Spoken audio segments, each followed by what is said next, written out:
नमस्कार. आज आपण अंतिम वेतन प्रमाणपत्र तयार करणे, त्यासाठी आवश्यक कार्यवाही काय असेल याविषयी सविस्तर माहिती पाहणार आहोत.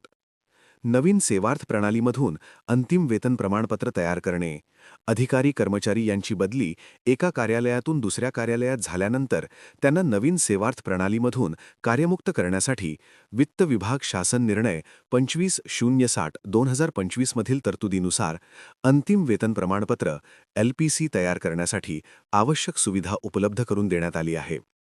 आवश्यक कागदपत्रे PDF स्वरूपात, फाईल साईज 2 KB ते 10 KB.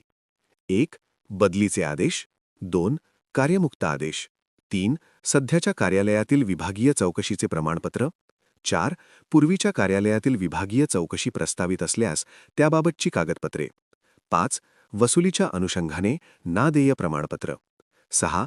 कर्ज व्यतिरिक्त इतर वसुली प्रलंबित असल्यास त्याबाबतची माहिती.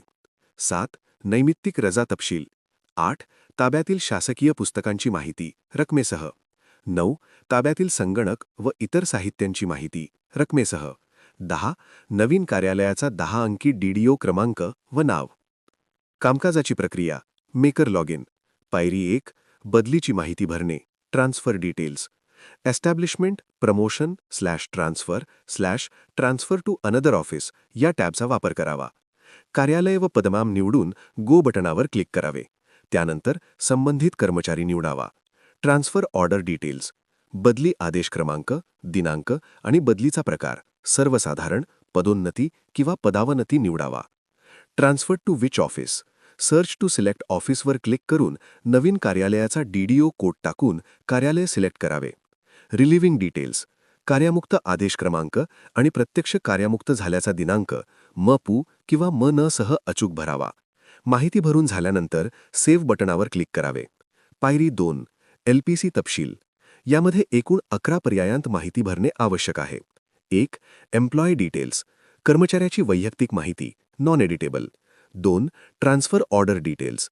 कार्यमुक्ती आदेश रिलिव्हिंग ऑर्डर अपलोड करावा. 3. Current previous departmental inquiry. विभागीय चौकशीबाबतची माहिती व पत्र अपलोड करावे. 4. Pending loan and advances. प्रणालीमध्ये असलेल्या कर्जाची माहिती तपासावी. 5. No due certificate. सक्षम प्राधिकाऱ्याचे ना देय प्रमाणपत्र अपलोड करावे. 6. Increment and GIS details. वेतनवाढ आणि गटविमा योजनेची माहिती तपासावी किंवा भरावी. 7. Casual leave. उपभोगलेल्या व शिल्लक नैमित्तिक रजांची नोंद करावी. 8. अनरिटर्न्ड आयटम्स. परत न केलेली पुस्तके किंवा साहित्यांची माहिती रकमेसह भरावी. 9. Unsettled advances. प्रवास भत्ता अग्रिम, TA ॲडव्हान्स किंवा इतर वसुली असल्यास नमूद करावी. माहिती पूर्ण भरल्यानंतर सेव्ह करून फॉरवर्ड टू DDO या बटणावर क्लिक करावे. DDO स्तरावरील कार्यवाही.